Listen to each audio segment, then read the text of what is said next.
Hey everybody, my name is Scott Colby and welcome to The Grateful Entrepreneur, an online summit all about growing your business with gratitude. Now during the summit, I'll be interviewing entrepreneurs and leaders and authors about the power of gratitude, appreciation, giving, and customer experience, all to help you grow your business. Now today I'm interviewing Curtis Lewsey, co-author of Appreciation Marketing, How to Achieve Greatness Through Gratitude. Curtis is the Chief Appreciation Officer at Listing Power Tools and founder of the Appreciation Marketing Companies. He travels the country speaking with managers and sales professionals in the areas of personal and professional achievement and sales mastery. In 2009, he co-authored the book and the brand Appreciation Marketing, which went straight to #1 on the national bestseller list, and has since trained thousands of sales professionals in over 7 countries. Curtis's greatest passion is helping others attract greatness through gratitude because he believes that relationships are the real currency in life. You can find more information about what Curtis is doing and the book over at appreciationmarketing.com. So I've got the Kindle version. I've read this twice. I'm on round 3 of reading it. You guys will love it. Curtis, welcome. Thank you so much for being here. It's an honor. Thank you so much for having me. And we were talking before we started recording, this interview is going to be a piece of cake because this is a little bit new to me, but I'm learning and doing research in the topic that you've been really talking about since I know writing the book in 2008 and it went to publish in 2009. So enlighten us though, because I had never heard of the term appreciation marketing until I found your book. So enlighten us a little bit and tell us exactly what appreciation marketing is and then what led you to write the book. You know, it was interesting because when Tommy and I, we were national trainers for a company. We're traveling all over the place, teaching full day seminars from 9 in the morning to 5 in the afternoon, all about the whole law of attraction as it pertains to business and life, but with a focus on business. And so we Googled it one time. We were like, we're talking about appreciation so much, and there's a million different types of marketing out there. And so I went online and did a Google search for appreciation marketing, and there was nothing with appreciation and marketing in those terms at the end of 2007. We're like, no way. There's no way that's. So it's not like we made it up, but people always talk about marketing through appreciation and all that. So we went ahead and we bought the domain name, and then we started speaking about it a lot. And this is what happens. We were traveling around the country, realized that it truly is a competitive advantage in today's marketplace to say thank you, to show gratitude, to show appreciation. It's all common sense, but it's not common practice. So if you want to separate yourself from the crowd in a competitive industry that you might be in, whether it's financial services or insurance or real estate, network marketing, all these different type of businesses that I speak in front of, really separate yourself is just to be remembered and show you care. I love it because it isn't common practice, but it's really simple in concept. You don't have to go out and take a month-long course like you might have to with Facebook ads or another medium to market your business. You could literally start today, and I know kind of as we go along, I'm going to ask you to give us some tips on how to get started. But I mentioned in your intro that you believe that relationships are the real currency in life. Really, in life, it doesn't have to be just business. Relationships can take you far in life. But let's stick with the business world, Curtis. How do you suggest that business owners and managers go about creating, building, and then maintaining these relationships? We speak the exact same language. This is awesome. It's almost like verbatim. We talk about creating, building, and strengthening relationships. So that is awesome. Well, I tell you what, it's really, you got to be conscious of it. And maybe you weren't necessarily raised always. Yes, when you're young, you're always taught to say please, say thank you, say please, say thank you, and then somewhere along the line, please becomes more annoying, but thank you is always there. And last time that you're around a child and they were extremely polite, it makes you, wow, it's just shocking. Well, in this day and age, when you're older and you're working with business, it's never too late to say thank you, but being on top of things and making sure that you're showing appreciation and gratitude, it does a couple of things. It's like, I love the quote is behavior rewarded is behavior repeated.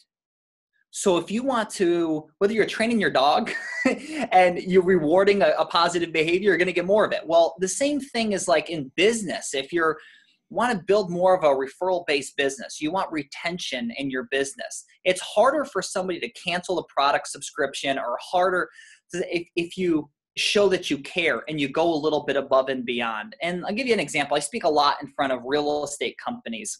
And referral and repeat business is huge, taking care of their database. And so when somebody sends a referral in, you want to thank the person sending the referral, whether you close that piece of business or not. You want to make sure that behavior is being rewarded. And then to take it one step further, there's a really good book out there called 7 Levels of Communication by Michael Mayer. He was a real estate agent. Now he speaks on that. It was a New York Times bestseller, 7 Levels of Communication. He talks about the great retrace, which is not just the one person who referred you. How did you meet John? Oh, I met John because of Mary at a cocktail party. Reach out to Mary. Say, Mary, I just want to reach out to you. If I never met John, I wouldn't have had this awesome referral. Now I'm speaking with Sarah. So I just want to call and say thank you to you. And so just that level of appreciation, tracing it back 7 levels of how you met these different people, just by doing that alone, made this guy generate over $1 million a year in real estate commissions. So like, it's pretty interesting that you can take that same approach in just about anything. And it's very cost effective to be able to do that. So that's just one example. Yeah, that's powerful. I hadn't heard that, to take it, kind of see where you've met the original refer and then keep going back a few layers, 7 layers. That is really cool. And I don't think hardly anybody, unless they've studied under you, Curtis, is really doing that. Now, you talked about thanking somebody for a referral. And I know we have this similar beliefs, but what is your best method to thank somebody? Is it an email or a text, or is it cards? Well, I tell you, on my license plate, it says be remembered, not deleted. Oh, I love that. Be remembered, not deleted. So it's so easy this day and age to take the path of least resistance to show appreciation and gratitude, to be able to shoot off an email, to send a text message. And even doing that, you separate yourself from the competition, because the competition typically is not doing that. They're so caught up in finding the next piece of business instead of mining the database. There's gold that lies over here, and they're not focusing on that. Now, be remembered, not deleted. I'm a huge component, as you are, of the personal greeting card. And that's why I was on your website, Say It With Gratitude. And I think that every single person should be buying cards and having a stack on their desk and just making it a habit each and every single day. When I go to a seminar, I always wrap up with challenging them with what we call the Greatness Through Gratitude Challenge, or just shortening it to the Greatness Challenge. And I challenge everybody to send 1 card every single day for a month. Have a stack. I don't care if they go to Walmart, Walgreens, or buy the cards from you. Do something, because when you start creating a habit, it's amazing, because you can start having the worst day, and all of a sudden you get a text message or a call saying thank you so much for that card, and all of a sudden it just lifts you up. So it not only makes their day, but when they reach back out to you, you're not doing it because you have the expectation of getting something in return. You're doing it simply to show your appreciation and gratitude. And it comes back tenfold at least. And we know, when this day and age, when we walk to the mailbox, we're getting a lot of bills and ads. And that's not fun to sift through and stand over the trash can and throw most of the mail away. But when you see that envelope that's hand addressed to you, you're going to feel incredible. I mean, you're instantly going to be happy. You're going to want to know who sent it. You're going to read it probably a couple times. You might show it to people. You might hang it up on your refrigerator. You might post it on social media. That's the type of feeling we get when we receive cards. So imagine anytime you send a card, just imagine the recipient going to their mailbox and opening it. It's going to make their day too, and you're going to stand apart, right? Yeah, absolutely. And Hallmark did a study, I think it was like 13, 14 years ago now. I think it was back in 2005. And they said less than 2% of the mail that we get in the mailbox is personal. The rest is what you just mentioned, junk mail and bills. So I would venture to say 13 years later that it's significantly lower than 2%. And so yes, when you get something, there's a warm and fuzzy about that. And what do you set aside and what do you open up first? Right. Now, I do want to touch on what you just said, though, because chapter 5 of our book is called Chocolate Frosted Dog Crap. And that actually got some of the most attention when we released the book. Dan Kennedy actually wrote up an expert kind of bashing us a little bit on this one, but we stand our ground. And actually on the back of our original book, there was a little spot at the very bottom, and Bob Berg, we mailed him a book called From the Go-Giver. Right? Yeah. And he read our book. Like, nobody reads the book. When they get quotes for books, typically here's the little trick. If you guys are writing a book, write the quote for somebody else. Right. Send them an email and say, do you approve this quote? Okay. So just a little side note, because they're too busy. They're not going to read it. They're not going to write you. They might skim through it. But Bob Berg actually read the whole book, and he wrote us up, and he loved the book. I would love to have my name on the back of the book. However, I speak to professional crowds, and chapter 5 says chocolate frosted dog crap. And we're going to need to change the title of that. And we're like, well, we already did tone it down. I'm like, there was another word that we had. So unfortunately, when we went to print, there was a little blank spot at the bottom because we had to remove his quote that we wrote that he liked. So anyway, I want to just share with you about that, because when you're talking about opening up that card and getting the mail and it's a warm and fuzzy, yes and no. There's a way to do it. So when you reach out to show appreciation and gratitude, keep it that way. Now, Scott, if it was your birthday, let me give you an example. If it's your birthday and from across the room, you see me and I have what you think is a piece of chocolate cake. Woohoo! That's awesome. Curtis cares about me. This is really nice. And I bring it up to you and I set it in front of you. How long till you realize that that's not chocolate cake? Instantly, right? It smells. It's insincere. Yeah. It's dog crap with frosting on it. So from afar, it looks like appreciation and gratitude until it gets in front of you. It's crap. It goes in the garbage. Well, the whole analogy behind that is the same thing as if I sent you a greeting card. It says, Scott, thank you so much for this interview. I really appreciate you taking the time, blah, blah, blah. And at the bottom, I put, P.S. The greatest compliment in the world is a warm referral. Oh, by the way, Scott, I'm never busy for your referrals. It's the same thing. From afar, it looks like appreciation, gratitude. It looks like chocolate cake, but at the end of the day, it's crap. We call it sending out poopaganda. So you're disguising it. It comes across as being insincere and disingenuous. So now you're reading it from afar. You're like, oh, this is really nice. Curtis cares about me, until you get to the last line. Oh, I know there was a catch. If you just left that last line off the bottom, now it lands with more of a warm and fuzzy. And if you don't believe me, put yourself in the receiver's shoes. How does it feel when you receive something like that? When you open up a birthday card and business cards fall out of it, or you open up a holiday card and business card. I mean, let's face it, like, oh yeah, I'm going to grab these and can't wait on the next cocktail party. I'm going to go hand them all out. No, it doesn't happen like that. So if you do a good job of showing appreciation and gratitude, you will be remembered and you will attract referrals. There's always a time and a place to ask for the business. But when you're trying to mix it with appreciation and gratitude, it just comes across as being insincere and disingenuous. So when you're showing appreciation and gratitude, keep it that way. Birthdays, whatever it may be. So I just wanted to add that little piece, because put yourself in the receiver's shoes. And you know that the whole Maya Angelou quote that I love is just, people will forget what you say, people will forget what you do, but they'll never forget how you made them feel. Yeah, love that quote. By the way, we're recording this April 24th. My birthday is in 3 days. So funny, yes, funny how you made that analogy. Curtis, I get that analogy. Is there a time to send a card and ask for a referral? What's the best approach that way? 100%. And I think that when you're more direct, it comes across as being more sincere. And so especially when you get done completing a business, let's say, we just talked about real estate before. Let's say that there's a closing on a house and you work with that buyer, you help them find the place, they bought it, all done, awesome. Well, that's the time and the place to make sure that you let them know that the majority of my business is by way of referral. And it would mean the world to me if you thought of me in the future, if you have anybody looking to buy or sell a home. Could I stay in touch with you on a monthly or a quarterly basis? Would you be okay with that? And just in the event you happen to know of anybody. So now when you call somebody up, they know what's coming. It's not, hey, how's Johnny doing in Little League? Oh, yes, Mary in gymnastics still. That's great. And then before you hang up, oh, by the way, I'm never too busy for your referrals. That's the purpose of the call in the first place.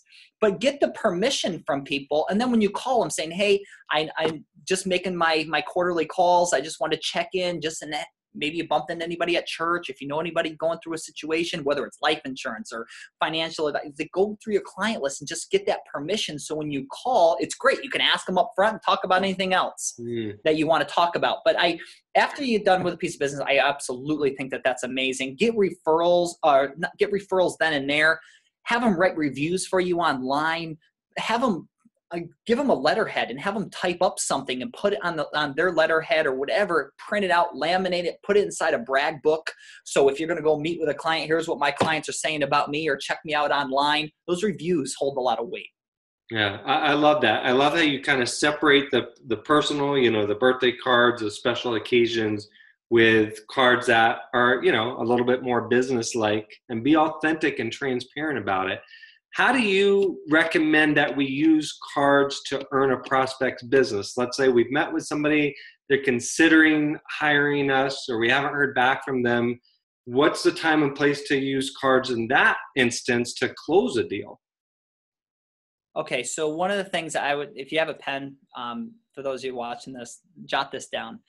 I've helped clients land private jet deals, close private jets, all the way down to any type of business. I've had landscapers that go quote a job and follow up and win the business. So it ranges from spectrum. I'm actually did a little consulting with a company that supplies to shipyards that builds huge boats. And I'm talking like as big as Navy vessels, cruise ships, stuff like that. So big, huge. And like following up with a card that says, thank you for taking the time. But the biggest line is, I appreciate the opportunity to earn your business. So simple, but it's powerful. They have the power to hire you. I appreciate the opportunity to earn your business. And, using that in your line. And then, because when I never get off a call without asking when basically saying when would be the best time to be able to follow up with you about this. Yeah. Making sure you always, so now it's not you're hounding them afterwards, and then in the meantime, it's always nice to drop a card in the mail, so then making sure that they're thinking about you. Come up with a series of different things that you can either text them, that you can email them, that you can drop in the mail to them. So you're having those touch points. And actually, I'm building out a system right now for sale by owners for real estate agents. So people that want to go after that types of business, they want to sell their home. They're just not listed with an agent yet. They want to try to sell it on their own. There's all kinds of disadvantages of going that way. So I'm putting together this 10 touch in 21 days. And so with all different types of mediums to make sure that that person is always remembering that agent and they're going above and beyond. So things like that. Yeah, and I love that. And I just actually posted this in one of my Facebook groups regarding this topic.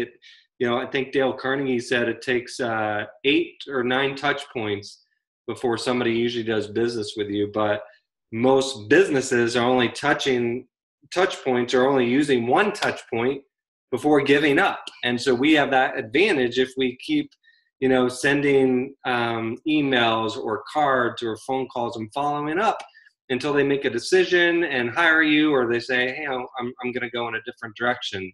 Really love that you have systematized that into a process. Okay, a couple more questions. I want to kind of go ahead. One touch I want to touch on, though, while it's on my mind, is that understanding that it's not what you do that's the most important. It's who you are and how you show up. Because what you do can be found online with a few mouse clicks. What you do can be found down the street, most likely.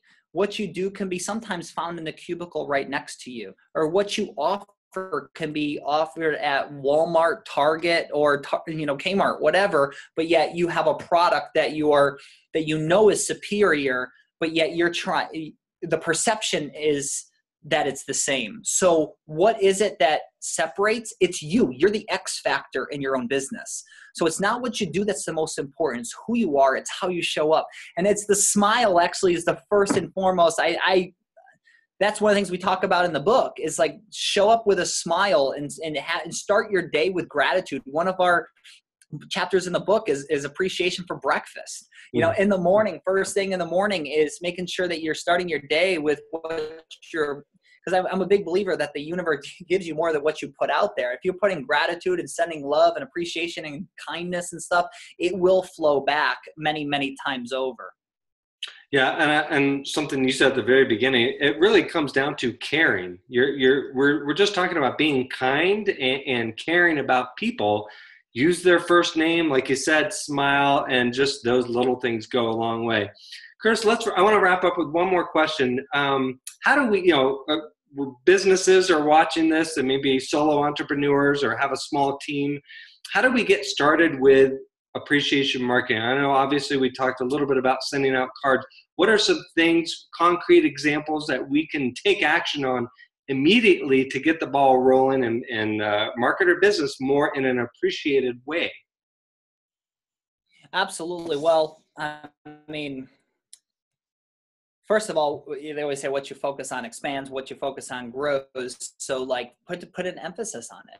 Put together an appreciation marketing strategy for your business. What are the different areas that you can show appreciation and gratitude? You quote somebody, you meet somebody new. It was nice to meet you.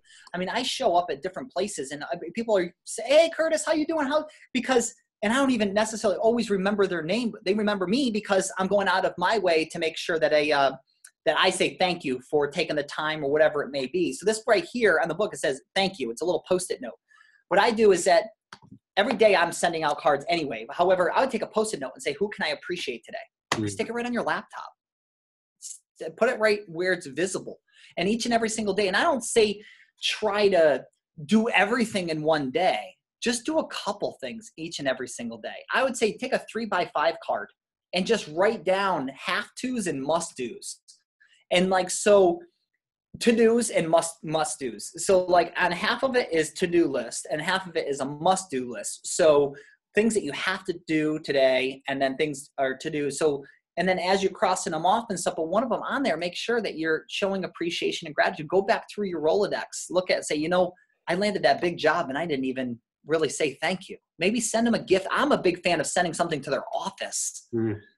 Send them an edible arrangement. Send them a box of brownies. Send them something edible because there's a different level of energy and different level of feeling, especially when you can share it around the office. When somebody says, who sent you that edible arrangement? Thing is beautiful. It was my realtor.